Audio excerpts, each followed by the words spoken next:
So, the film we are here to talk about today is Romper Stomper. It's directed by Jeffrey Wright and came out in 1992.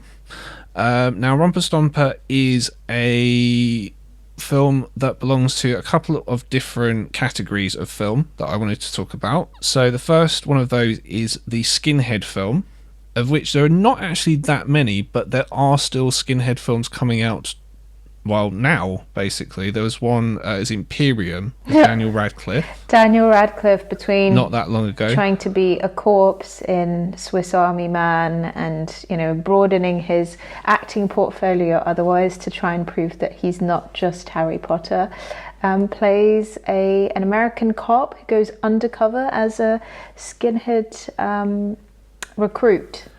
Yeah, so there's about 2 or 3 different versions of the skinhead story. That's sort of basically one of them. So there's sort of person who's not a horrible racist who goes undercover to make other horrible racists think he's a horrible racist.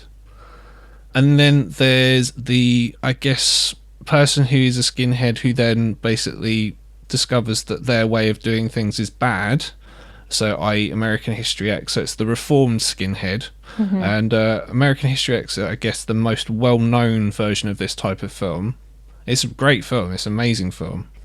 Yeah, it's certainly one of the more interesting films of the late 90s, I feel like. That's really Edward Furlong at his peak. I discovered, actually, that the director of American History X, Tony Kaye, is a British filmmaker who directed a number of music videos for well-known artists like the Red Hot Chili Peppers. That was quite an unusual discovery, because it's a film that is so firmly associated with the American cinematographic and kind of ideological landscape, and it's made such an impact. And like the curb stomping scene is probably in every single list of most disturbing scenes in films, along with like the rape scene in Irreversible and countless others. And of course American History X is said to have been based on Romper Stomper, albeit transporting it from suburban blue-collar Melbourne to, is it LA? I think so. It's been a long time since I've seen it. So we got that, and then we have the British version, which is obviously you've got This Is England. So This Is England, directed by Shane Meadows, which has got an absolutely amazing performance by Stephen Graham in it. Absolutely incredible. And before that, you had Made in Britain with Tim Roth, which is again an amazing film. That seems to be kind of a way to kind of get ahead kind of in acting circles, is basically play a racist skinhead character. It's certainly it's on the bucket list, isn't it, for every great actor. It certainly has been for Russell Crowe. I mean, arguably this is the role that launched him, that really put him in the view of serious film studios, because I was amazed. I once tried to watch every single Russell Crowe film ever made, and honestly, I just gave up. He's done so much. I even watched a film called The Sum of Us from around the same time, so we're talking early 90s Australian kind of domestic cinema, and in it he plays a loving son who is also gay, and it's kind of like a family drama. There's a lot in there, but he does a great job. What can I say? Like, Russell Crowe is exceptionally versatile, and I don't just mean the fact that he's an actor and a musician and a fighter. And he's fighting around the world as well. He's fighting around the world. Making movies, making songs, and fighting around the world. That's what he's most known for, isn't he? It's a classic. And throwing phones at journalists. Does that qualify as fighting? Yeah, kind of. Yeah, he was at one point. I think when Gladiator had just come out, I think he was the biggest actor in the world for a small window. Fun fact, the opening scenes of Gladiator, where the Romans are fighting the Germanic troops, that was shot not far from Aldershot in Hampshire. Wait. Well, hey, there you go. Like, so they can make anywhere look kind of epic and kind of historical. Yeah, I yeah, think that's yeah. why a lot of films they shoot in Iceland, because the landscape there is just unbelievable and it looks unique, like unlike anywhere else. So that's why, yeah, a lot of movies like get shot there. But yeah, Aldershot, if you can believe that, everybody. There are other kind of films of that kind of type. I mean, there's quite a few that I'm not going to go into a great deal about them now, but there's a couple of others that I just wanted to quickly mention. There's a German film called Combat Girls that we watched, which I thought was pretty good. Yeah, Krieger, and that was a very good film. I enjoyed that a lot, and actually, it really stands out amongst the other sort of skinhead subgenre films as a film that kind of shows like the feminine experience of being involved in skinhead gangs.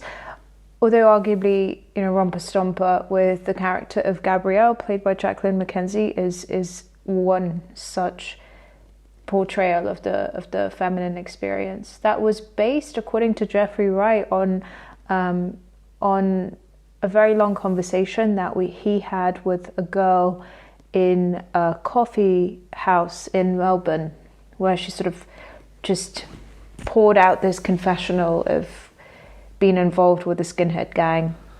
And there are other kind of films from around the early 90s in Australia that came out about the same time as Romper Stomper. Romper Stomper was a bit of a weird one because it's a bit of an outlier in kind of like films that came out about the same time in Australia. Because if you look at kind of, the 90s to, the year 2000, apart from Chopper and something like Bad Boy Bubby, they're all kind of very happy films, I guess, in a lot of ways, not to kind of stereotype them. But if you look at the kind of the main films that kind of came out around the same time from Australia, you've got The Piano, you've got Muriel's Wedding, you've got Shine, you've got The Adventures of Priscilla, Queen of the Desert, you've got Babe.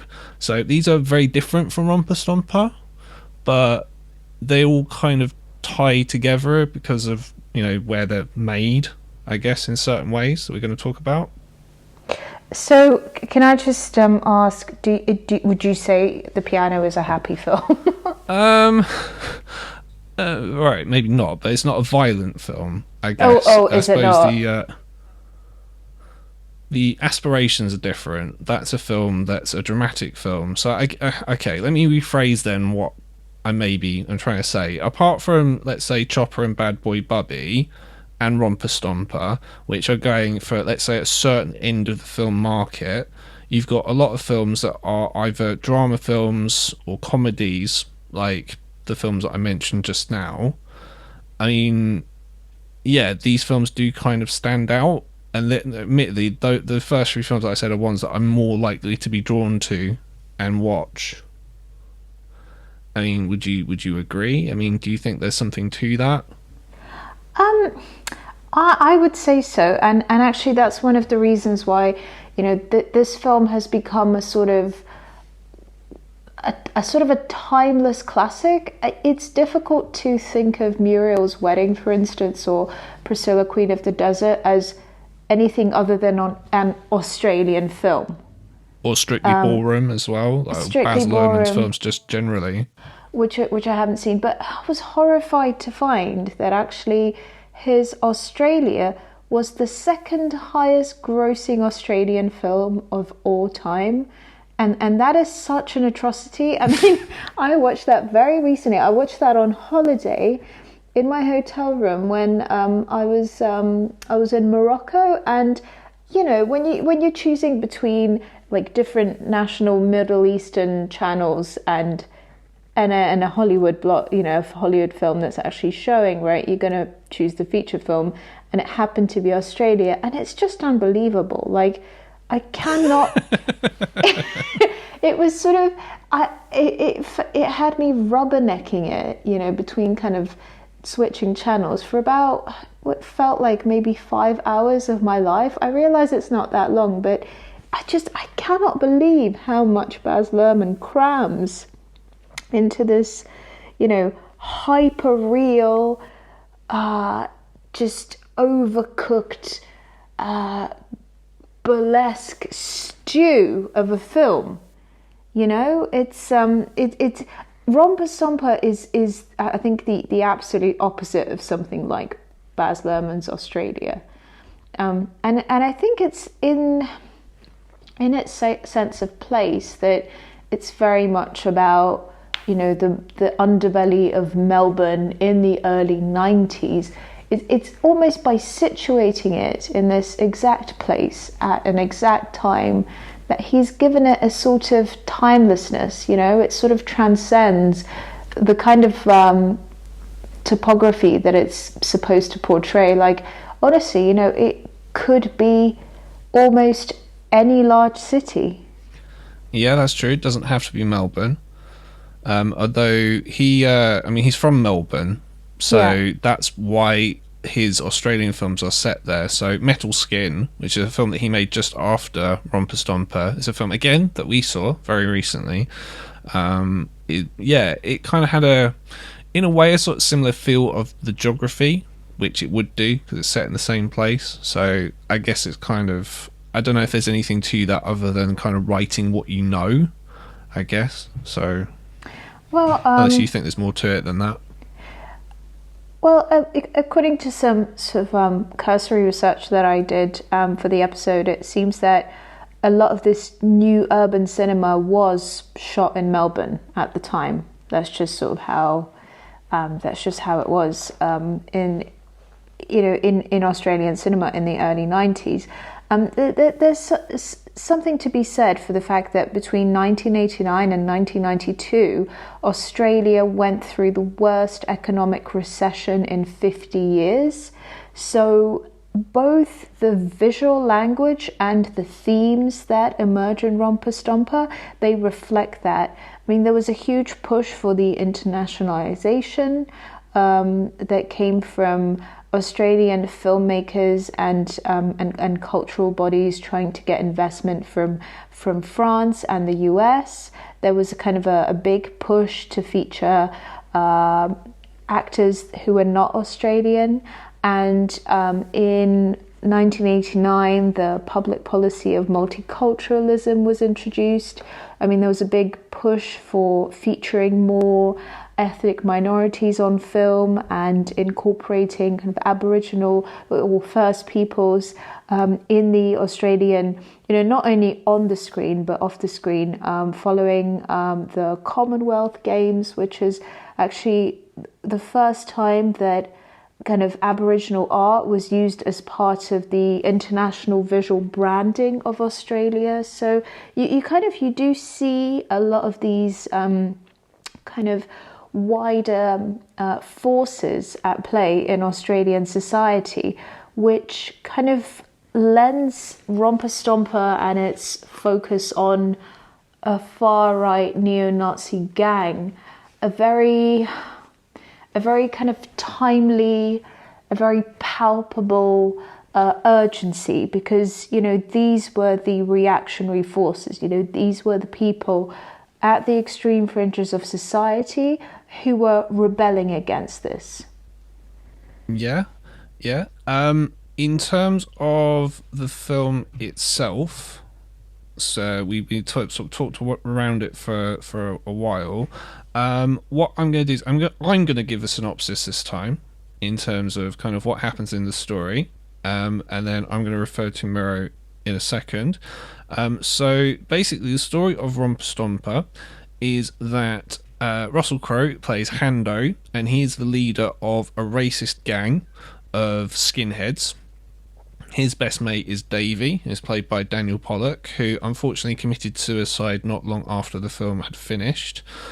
And what happens is they attack Vietnamese immigrants in their area. Particularly, a sore point is that a group of Vietnamese are buying their local pub that they like to frequent. There is a big fight and they get battered, and they have to basically leave kind of their area because they're on the run from both the gang and the police. Alongside this, a girl called Gabrielle, who's played by Jacqueline McKenzie, hooks up with Hando because he's a very stereotypical kind of alpha male type guy. So obviously she's really interested in him, and she wants to get revenge on her abusive father, who is very, very creepy, as we're going to discuss a bit later on. And then, as kind of happens in films like this, you've got a love triangle, so between Hando and Gabrielle and Davy, because Hando eventually gets bored of her and Davy kind of quite likes her. And then, shit goes down big time. So that's kind of the story of the film in sort of my kind of unique kind of style. Now, I watched this film when I was very young, and so I saw this before I saw LA Confidential. So when I saw Russell Crowe in LA Confidential, the role he's playing in that is kind of a very similar character to the one he plays in this film, but I didn't enjoy it as much as you enjoyed it, because you absolutely loved this film, don't you? I did absolutely love this film from the first moment that I saw it. I used to subscribe to Love Film. Do you remember the DVD rental service? Do. I had it until the day it died. I owe so much of my film education to Love Film. And I went through a phase of basically watching a lot of kitchen sink realism. I watched a lot of films like, The Firm and Made in Britain, sort of like, British films from the 80s showing kind of the gritty reality of people, on the edge of society. So, a lot of that kind of was Mike Leigh. And then I watched a lot of films about skinhead. Well, I wouldn't say like specifically skinheads, like that sort of flowed out of it, but I watched a lot of Almodovar. I watched a lot of kind of like very violent kinetic stuff. So Amores Perros was another one, Inarritu. And then I ended up watching, and it sort of kept recommending you things, like if you like this, you might like this. I watched American History X, and then it also recommended Romper Stomper to me, and I was like, okay, well, this looks great. And I watched it, and I was just, I was transfixed. Everything about this film appealed to me. At the heart of it, I feel like this is a Shakespearean tragedy. I think the surface of the film, the synopsis, the fact that it's a story about, the demise of a neo-Nazi gang,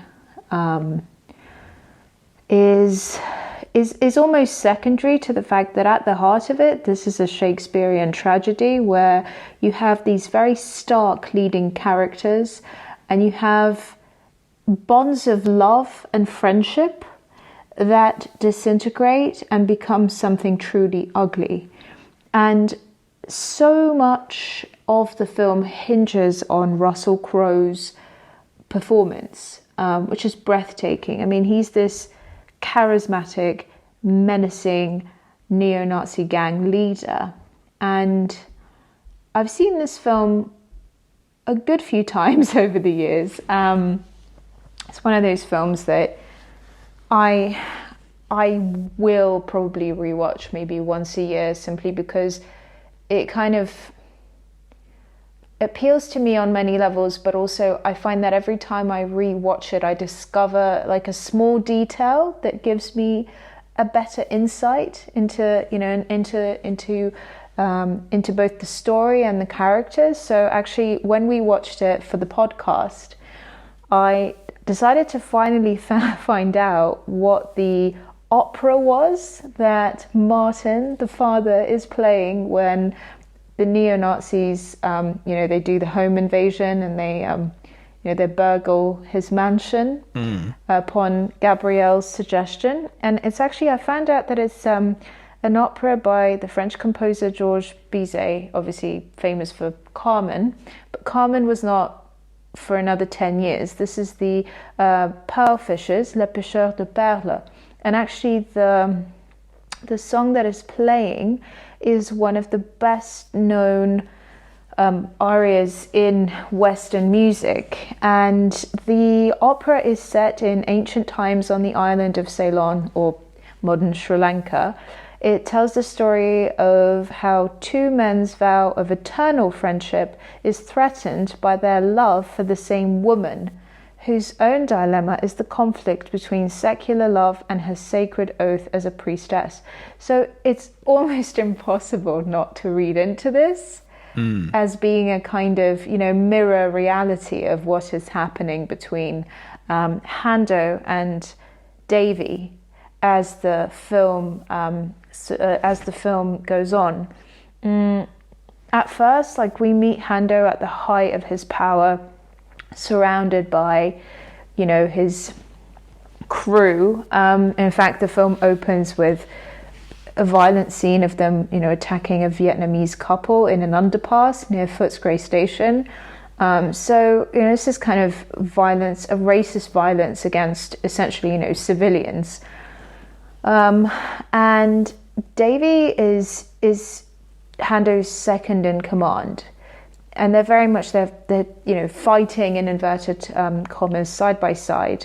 So we see both Hando and Davy for who they are from the beginning. It's not like we warm to these characters and then suddenly, we see them, getting violent with some Vietnamese teenagers and our image of them is ruined. No, we know exactly what they are from the beginning. And yet we find ourselves watching and almost rooting for them at different points in the film. And kind of the catalyst to change in their relationship, in their friendship, is, coming across Gabe, or Gabrielle, Jacqueline Mackenzie's character, who is, a troubled young woman who was sexually abused by her father for many years, who is dependent on some kind of pills. We don't really know what it is. We meet her when the police come to arrest her junkie boyfriend, and her father intervenes. And she also seems to suffer from some form of illness, like epilepsy. She has seizures, so she's very vulnerable.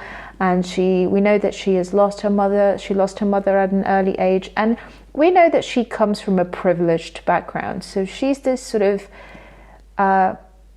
she's this kind of damaged, precious young thing who keeps, thrusting herself into these dangerous situations. And in fact, she meets, Hando picks her up at this pub that the skinheads frequent. She's just kind of sitting around drinking on her own in this kind of insalubrious neighborhood. And Hando notices her, and this kind of romance just, this kind of chasm opens, and hellfire. It's like animal attraction, isn't it? It's animal attraction, and I think the lasting appeal of this film for me is that very rarely on the screen do you kind of see just palpable chemistry between the actors.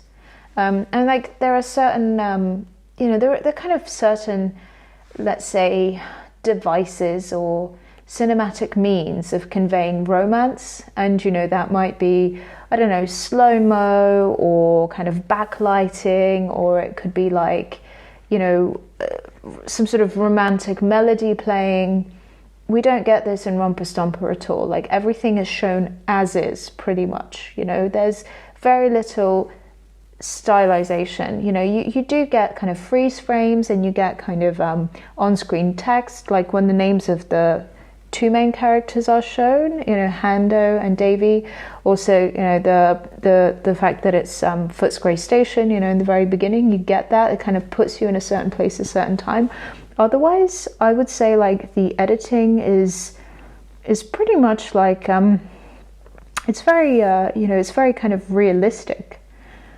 So it's very rarely on the screen that you see these very that you can hear, you can feel the electricity, and you certainly have that, with the kind of animal attraction, with kind of romance that blossoms between Hando and Gabrielle, and and that obviously there's a high and there's a low. Hando, I used to think that Gabrielle was kind of the more, let's say, the vulnerable, the weak character, because she sort of adopts this almost, doll-like, babyish kind of manner. But kind of watching this film recently and also reading about it, I've realized that she is as strong as the other two, albeit using, very different means. She certainly can influence, if power is the ability to influence the behavior of others and the outcome of events, on the course of events, then she certainly has a lot of power in this film. I mean, it's her tip-off to the police that leads to the arrest and an execution of most of the members of the gang. It's, due to that Hando goes on the run. It's basically because she gets involved with Davy that Hando sort of takes them both on the run. And obviously, the final standoff between Hando and Davy takes place because Davy is trying to protect Hando from killing Gabe, who set his car on fire, thus depriving him of his means of escape. So, she is not only a catalyst and chaos maker, but she's also a very strong and powerful character. And this kind of brings me back to, the Pearl Fishers. We know that Gabe comes from a privileged background. I mean, her father is a wealthy, sophisticated, troubled man. And I actually think in the film he is a film composer, isn't he? But what I've realized is that, Hando, Russell Crowe's character, it is not impossible that he doesn't come from a more privileged background than we let on, because we find him humming the tune from the Pearl Fishers as though he were well familiar with it. And several of the members of the gang, when they're sort of not all, hanging out and cussing and being drunk, they are quite well spoken. So this suggests to us that, this whole neo-Nazi gang thing is not just some kind of blue-collar phenomenon gone out of hand, but that actually some of the people who join these gangs, they may be coming from a background of education, maybe even a background of privilege, but for whatever reason they get pulled into this sort of life, as does Gabe for a short time when she runs with the gang and actually gets involved with the violence. Yeah. She's a very interesting character in a lot of ways. I agree with a lot of what you say, in that when I first saw it in the 90s, her character is easy to dismiss as kind of this third wheel character who kind of comes between these sort of two best friends. But seeing it recently through 2020 eyes, that pun sort of not really intended there, but never mind. She's a lot more manipulative, and she's very good at kind of manipulating Davy than sort of maybe I would have realised when I first watched this as a younger man. So Russell Crowe's character, Hando, he's kind of the more obvious, kind of the more charismatic, because he's the leader, so to speak. He's a leader of the gang, man, and all that kind of stuff. But he's the but he gets bored, I think, of her very, very quickly. He kind of sees her as something kind of just to kind of use and then kind of move on, whereas with Davy, he's kind of more, I guess, sensitive and a lot more kind of interested in her as a person. And that's kind of one of the things I was going to bring up, is the kind of contrast in the sex scenes between her and Davy and Hando. So the sex scene with her and Hando is a lot more kind of not violent. Violence, I don't mean violent literally, but it's a lot more animalistic and a lot more rugged. Agreed. And it's juxtaposed between that and Davy boxing against a punching bag, and the other kind of members of the gang dancing violently to the awesome music that we're going to talk about at some point in this on this show. But you've got that, but then near the end of the film where Davy and Gabe have sex, it's a lot more kind of romantic, it's a lot more loving, it's a lot less kind of it's a lot less animalistic, it's a lot more tender, I guess. not that it's boring, but it's a lot more meaningful. It's a lot less kind of just, here you go and then throw away. So I found that quite interesting. You brought up a lot when you were talking just then, and one of the things that you mentioned was the opening scene of the film where the Vietnamese characters get accosted by Hando and his gang. Now, I thought, having watched this again, that there's a lot in this film that is very similar to like a horror film, like how a horror film works. It's particularly the score, score by John Clifford White, which is really good. It's actually one of the best things in the film. There's a lot in there that to me is very kind of horror inflected. So that scene in particular is very, very much like, oh, you've got these scary people who are kind of, being horrible to these kind of innocent kind of passers-by in an underpass. Again, we're tying this back to Irreversible, which we talked about earlier. Underpasses are very kind of, they're very scary, because it's dark and you don't really know what's going on and you can't really escape. Yeah, it's You can only the escape urban one of two jungle. ways. Yeah. But not just that. Near the beginning, there's a scene where Hando throws something, I can't remember from my head, through a window because Gabe wants a jacket. And the score in that is very kind of horror inflected. It uses a lot of kind of high strings, a lot of very atonal kind of sounds in there, and I thought that was interesting. I thought the use of the Vietnamese, when they're being attacked by the gang, and then they all kind of get all their mates to kind of then sort of beat up all the gang and sort of chase them away. That's almost like sort of imagery you get in like a zombie film, I thought. And the way the film looks is quite interesting as well, because it's very blue Yeah, in that's the true. cinematography. I don't know if that's deliberate. I don't know if they use color correction at this point in time, but yeah, it is very blue.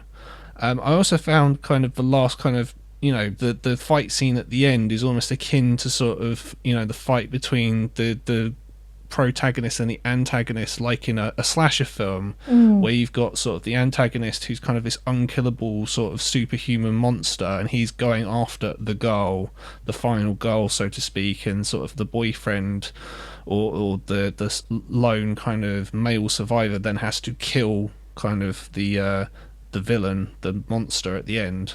So there's a lot of horror imagery in there. That's probably why I liked the film so much when I was growing up. Well, according to Luke Buckminster, who reviewed a lot of Australian kind of classics for The Guardian, large chunks of the film were graded in a bluish chroma, open quote, as if there is something off color about what's unfolding, end quote. So I think that was definitely intentional, that there is some color grading, and also the way the general look of the film, it's very grainy, it's very sort of, you actually, a lot of the film is shot either by night or in the light of day, so you do get these stark contrasts, and it's almost, the scenes that are shot during the day, they are no less tense or disturbing than the ones that are shot at night. So you mentioned the scene where the Vietnamese community, let's put it that way, decides to retaliate against the random kind of racist violence that they have suffered, and they all kind of band together and completely destroy, like they burn the skinhead squad to the ground and chase them away. That takes place, by the light of day, and yet it's no less tense. There's a lot of it's very it has a lot of kinetic energy. There's a lot of running, there's a lot of chases, but there are also the quiet moments. Like one of the quiet moments, for instance, being when Gabe wakes up in Hando's bed for the first time, and he sort of does his pull-ups, and then kind of quietly reads to her an excerpt from Hitler's Mein Kampf. So, As you do. stranger things have happened, as I like to say. But It's a very intimate moment, but it's an intimacy that is laced with menace. And honestly, there is something very spontaneous as well as just, I mean, I don't want to say meticulous because it sounds that would suggest that it's, maybe overwrought, but there's something very, it's a film that is edited at a pace. There's not a scene there that you feel makes it drag, and yet it feels very off the cuff, One reason why, like Metal Skin, Jeffrey Wright's follow-up to Romper Stomper kind of really didn't do it for me was because, like, we talked about this, right? It felt like two films glued together or just jumbled together, and many of the scenes, like, they were completely inconsequential. Yeah, how I viewed it was you had like this half of that story was just Fast and the Furious, and then you had this other half of the story which was like it was like an Alan Parker film. It was like sort of Angel Heart or something like that, where you had these kind of weird kind of this girl who is like, worshipping the devil and kind of killing chickens and sort of just acting very strangely for a lot of the film. It was just very odd. It's like, yeah, it just felt two stories spliced together, didn't really fit, and as a result, the second half of the film really, really dragged until the end, and then the ending was just very, very inconclusive. It just didn't really make a lot of sense. Also, an interesting thing to sort of contrast is that Metal Skin is actually a lot more stylish than Romper Stomper. Romper Stomper doesn't really have that many sort of stylish flourishes, I would say. There's some editing in there, which is like there's jump cuts during one scene that I remember when they kind of get to their new squat where they beat up those drug addicts and they force them out, and then they're all walking towards them. There's some jump cuts there, but apart from the blue tint and some editing choices, it's very earthy and very kind of more realistic, definitely more realistic compared to the TV show anyway, that we watched very, very recently. But yeah. Well, this is certainly a film that has enjoyed a very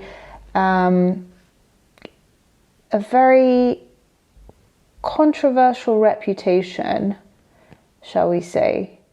It was staunchly defended by its producer, who recalled his family's Holocaust story, Daniel Scharf, and said that essentially, this film was about a community of people living in one area, and the sort of tensions that inevitably erupted. Jeffrey Wright was quick to respond to criticisms of the film's portrayal of racist violence by saying, if the film is racist, it must be proved to contribute to racist behavior. In fact, there has been a link with racist violence, because in 2004, a British prisoner called Robert Stewart bludgeoned his cellmate Zahid Mubarak to death with a wooden table leg at the Feltham Young Offenders Institution, and 2 days before that he had watched Romper Stomper. I mean, I'm not sure how you would get Romper Stomper in prison. I mean, honestly, that's a good question. Something that never quite was never quite clear to me. Also, Dylan Roof, the perpetrator of the Charleston church shooting, apparently had. So this is something that took place in South Carolina in 2015. In which 9 African Americans were killed during a Bible study class at a church. Apparently, this perpetrator had an image of Hando dying on the homepage of his personal website. The Anti-Nazi League protested against the film's London premiere, and I believe some of the critics, when some of the Australian critics, when they initially reviewed the film, were quite concerned with its content, and one of them famously gave it a 0 rating. And I mean, I read this online that like George Wright tipped a glass of wine or champagne over them at like an Australian film event afterwards. Nonetheless, it won a ton of awards, and it's kind of, up there in the kind of Australian cinema pantheon. But to me, Romper Stomper is not just, a film about racist violence or a skinhead film, quote unquote. It's a film that places its strong characters within the universe, within the, let's say, microverse of a neo-Nazi gang in the early 90s. But, there are other characters within the film, like Gabrielle's father, for instance, whose behavior is, also deserves condemnation. Not to mention, a lot of the other stuff that kind of gets hinted at, and the Vietnamese retaliation, whether or not it's justified, it does, it is violent behavior. So we see this, we see very much a clash rather than it just being kind of one-way violence. And Romper Stomper got made into a TV series, the first episode of which we watched, right? That has some of the original actors in it, and it features a lot of kind of clashes between a far-right group and the Antifa. So certainly the context may have shifted 30 years on, but some of the central themes remain relevant. Yeah, although I would say the difference between the TV series and the film is that in the TV series you kind of need to have the far right characters and then the far left characters for the story to work, whereas because there isn't that type of group in the film, yes, obviously they are neo-Nazis, but I actually think the fact that they're neo-Nazis is almost kind of irrelevant to the main story that's kind of going on. Now, to me, agreed. I've always thought that the first half of the film worked better for me than the second half. The second half, to me, was a bit, I don't know, it was a bit less pointed, a bit more meandering, maybe, than the first half of the film.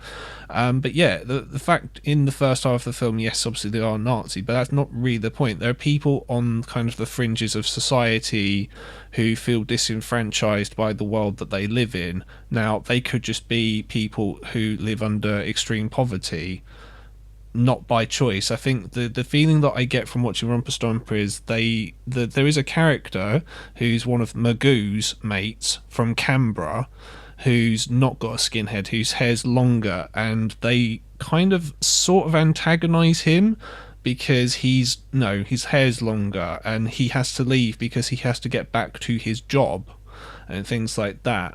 So it's almost like it feels almost in a way that they're deliberately choosing to live on the fringes of society because they blame society I think they deliberately choose to be on the dole. They didn't say this outright, but the impression that I got was like most of the gang were kind of following Hando because he's this very charismatic guy, and he's decided for whatever reason to live his life a certain way, and everyone is kind of following him along. It's only in the second half of the film where they kind of decide to, where Hando wants to take it up a level and introduce kind of guns and stuff like that a lot of them decide, no, this isn't for me anymore. And it kind of ties into a couple of things that I wanted to cover. So I have covered Nazi exploitation films on this channel with my good friend Mr. Tom Denick Cook, and one of the things that we mentioned in those shows is they're very kind of lazy and very flagrant with kind of the use of kind of Nazi imagery. So you'll be what is purporting to be like a Nazi prisoner of war camp, and there are sort of Nazi swastika flags kind of like scattered around the building as if to say, we are Nazis, basically, which is kind of a ridiculous thing because, as Tom pointed out on the last show that we did on Ilsa, basically the real Nazis would not need to do that because they already know they're Nazis. But I actually think in this context, when Hando is kind of, in his bedroom and he's having sex with Gabe, where he has like the Nazi flag on his wall, he's a fanatic. That is, fan is short for fanatic. So that's literally what he is. He's a Nazi He's a fan. fan. He's neo-Nazi. So yes, he is a fan of kind of that way of life and the Führer and far right ideology and stuff like that. So I actually think it is kind of more pertinent in this kind of film and something like American History X than it is in, Love Camp 7 or, Gestapo's Last Orgy, stuff like that. What do you think about that? Well, we're talking about two very different things, like films which are said to take place, during, the effectively the Nazi, during effectively Nazi rule. I think an important distinction should be made between Nazi exploitation films and films about neo-Nazis.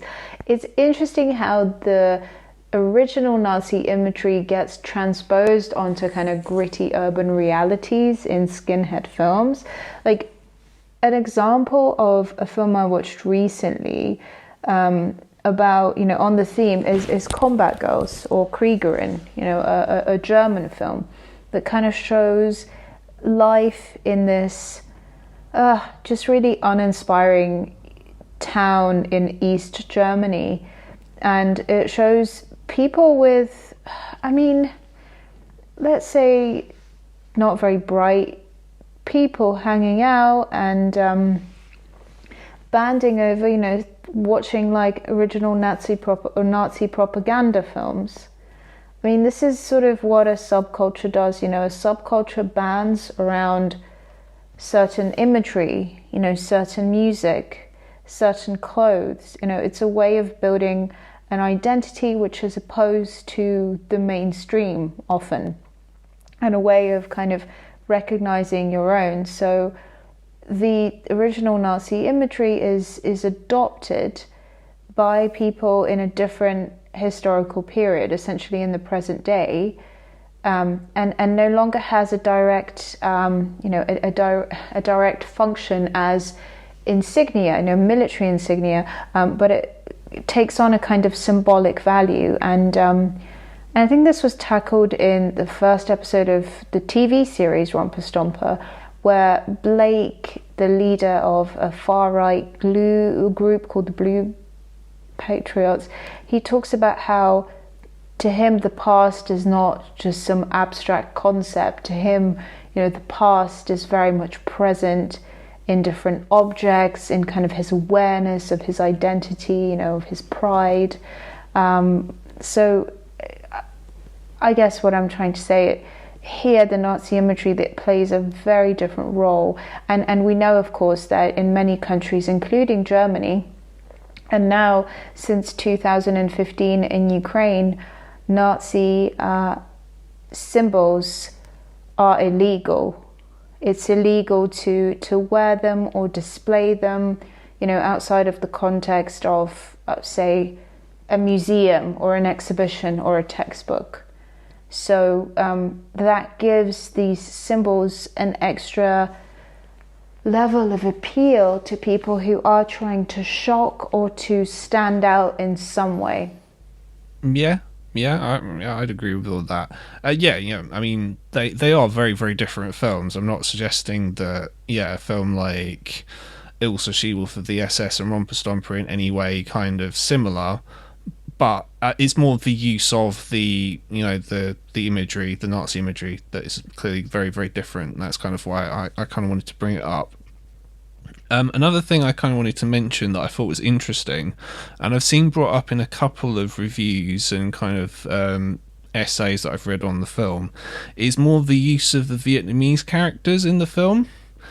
So, and this is me kind of playing devil's advocate because I don't really agree with this as such, but basically the film starts with these Vietnamese or Asian characters, and they are terrorized, and from the way that kind of the film starts, you would assume they are going to be the main characters.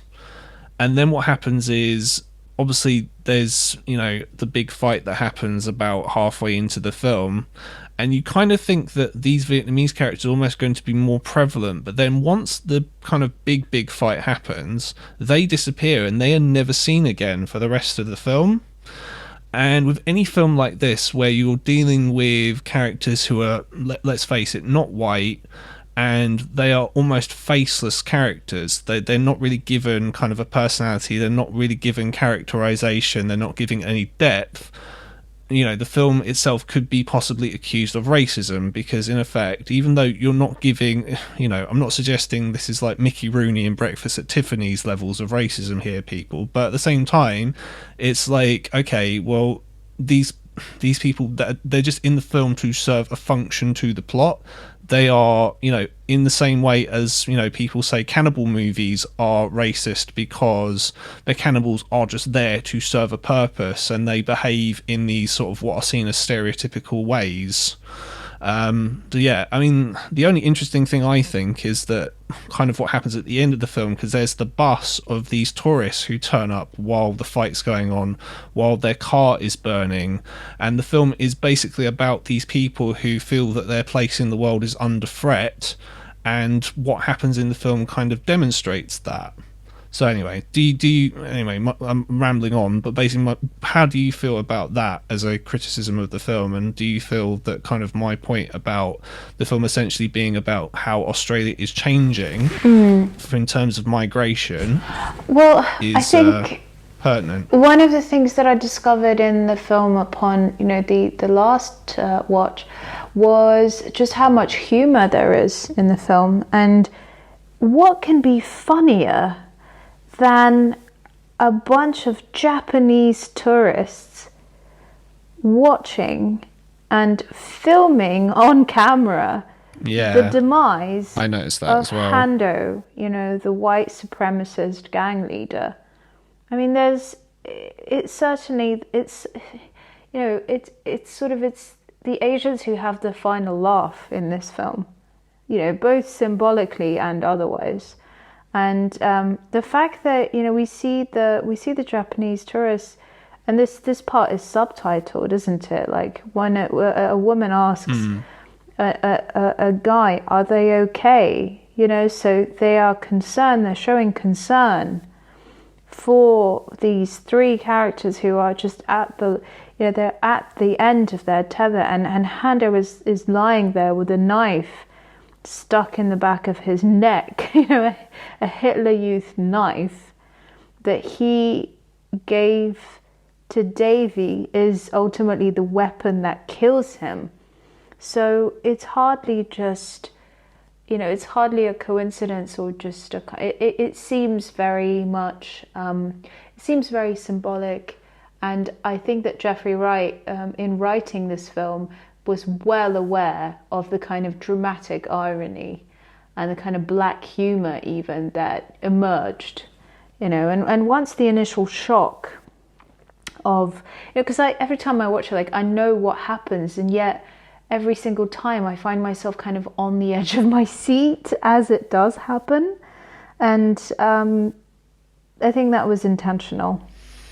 Very, very true. I mean, incidentally, I mean, I don't think the film is racist, but I had seen that mentioned, so I thought it was worth bringing up. In terms of whether or not this is a good date movie or a bad date movie, so in terms of it being a bad date movie, obviously you've got the violent aspects of it. You have any kind of film where characters are racist is going to offend certain people who have, let's say, delicate sensibilities. There's obviously sex that happens in the film. There is incest, although you don't know it's necessarily incest to start off with, and it's hinted at rather than full-blown kind of, you know, actual incest. But again, that's kind of a bit of a taboo subject. And you have got, in fairness, the music in the film. Now, the music in the film is very, very full-on. I enjoy the music in the film. I think it's really good for what it does. The songs themselves are very, very catchy, and we have kind of a bit of a unique insight into how the well, how these songs would have came about. Let's put it that way, because it's a session band that's performing them. It's not like an actual band that's performing them. I'm not. This could be an urban myth, but I think the makers of the film did approach several white power bands, but they refused to contribute songs because of, actually, in fact, the film does not portray far right groups in the best light. So they refused, and so as session musicians who sort of tentatively titled themselves the Master Race, came up with several It's very tasteful, very catchy tracks in the style of kind of oi music, including Pulling on the Boots, Fura Fura, what else? Skinhead, Fourth Reich Fighting Man. Fourth Reich Fighting Men. Yeah, those are the main ones in the film, and yeah, it's an homage. It's not an actual band from that scene playing this music, like Miro said just there. Yeah, they're doing it's not a pastiche, but yeah, it's deliberately done in that style, and yeah. It's now you mentioned something very, very interesting there that I did want to tackle before we got to the end of the show. Is, as I mentioned on the last show, this ties back into how Hollywood used to be back in the 30s and 40s and 50s. It's what I call the morality clause. So it's essentially, if you have a character who does things that are against the law or somehow immoral, basically they're going to get theirs by the end of the film, because Hollywood didn't want to portray these people in any way as glamorous. So if you robbed a bank or if you killed someone or whatever, by the end of the film you're either going to be dead or in prison, essentially, or at the very, very least you're going to be very, very, very unhappy. And I think it's the same with these kind of films. So what always tends to happen is where you have a character like Hando, for example, who is espouting this kind of far right ideology, by the end of the film, obviously he can't be in a very happy place, so his gang get entirely beaten up, his place where he lives gets burnt down to the ground, he's on the run from the police, he dies at the end. And I guess it always kind of has to be the way. It's the same in all these films. It's the same in like American History X. Obviously that has a very downbeat ending. I can't remember like This Is England has a very downbeat ending as well. So all these films generally, they never end well, is more the point. And is that kind of a moralistic thing, or is it just like, well, these people are racist, so clearly they can't, that we can't glamorize what they're doing in any way, so hence they all must pay for being racist? Well, there's that expression, live by the sword, die by the sword, in a slightly different context. If you live a violent life, it is very likely that you will meet your untimely end. So and that's very, very this true. may well be the natural consequence of the sort of paths that these extreme characters are on. But is it a good date movie or a bad date movie? Well, I mean, if you want to take me on a date and watch this film, I'm game, So it's a good time to rewatch Romper Stomper, but I may be the exception. Otherwise, I would say that this is a bad date movie because it is a film about the death of love. Like, ultimately, this is what this film is to me. The fact that the 2 out of 3 main characters are neo-Nazis is perhaps secondary to the fact that they are lost and hurt and just conflicted human beings who are ultimately looking for belonging and a sense of community or love in their otherwise very miserable lives. Yeah, so maybe not the best date movie if it is, in fact, as Mary said, about the death of love itself. That's probably not going to get you very, very far. Unless you're with Miro, of course, because Miro absolutely loves the film, don't you? Also, Russell Crowe is just, dangerous. You don't want to be in that position when your lady friend has still got, the image of Russell Crowe drinking milk straight out of the carton, seared into their eyelids. So don't do it. No, it's a very, very dangerous thing. But if in fact you are not sort of put off, it is a good film, I think, and Miro thinks, so we do recommend the film. I think as far as bad date movies go, I think it's okay as a bad date movie. We're clearly not in sort of really... there are clearly way, way, way worse films out there as date movies than this one, but I would say maybe it's not for people who are, let's say, easily offended by characters who are racist. Let's put it that way. But if you wanted to own it on DVD and Blu-ray, it is widely available on DVD. It's available across America and all across Europe and Australia. The best version, from what I've been told from DVDcompare.com, is the US Special Edition, which has additional extra features missing from the UK on Australian Special Editions. So there you go. If you're in Region 1, then that's the version to get, or if you've got a multi-region DVD player. It is also available on Blu-ray. It's all-region Blu-ray from Germany, of all places. It's ironic. Yeah, that's what you need to do if you want to own Romper Stomper. I want to thank Myroslava Hartmond once again for joining me on the show. Thank you very much. Thank you, Greg, for having me. Is there anything that you want to plug before I let you go? I want to plug the washing of hands and okay. keeping calm during these times of global pandemic. We will pull through it. I think, honestly, the world is never going to be the same after this sort of experience that, transcends national borders, space, time. It's something that affects us all as humans. So, just try and show as much empathy and self-care during this time, and hopefully this podcast will come out soon enough to help distract you from the harsh realities of today.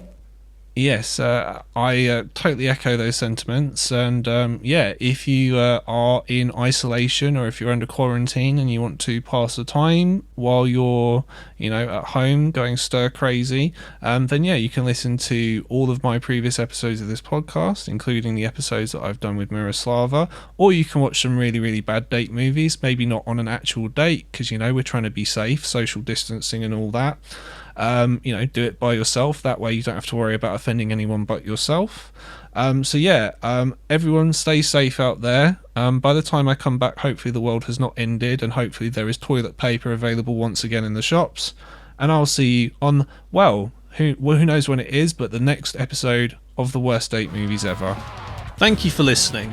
You can follow me on Twitter and suggest movies for me to review at Worst Date Movies, and don't forget to click subscribe wherever you're listening to this right now to never miss any future episodes of Worst Date Movies Ever.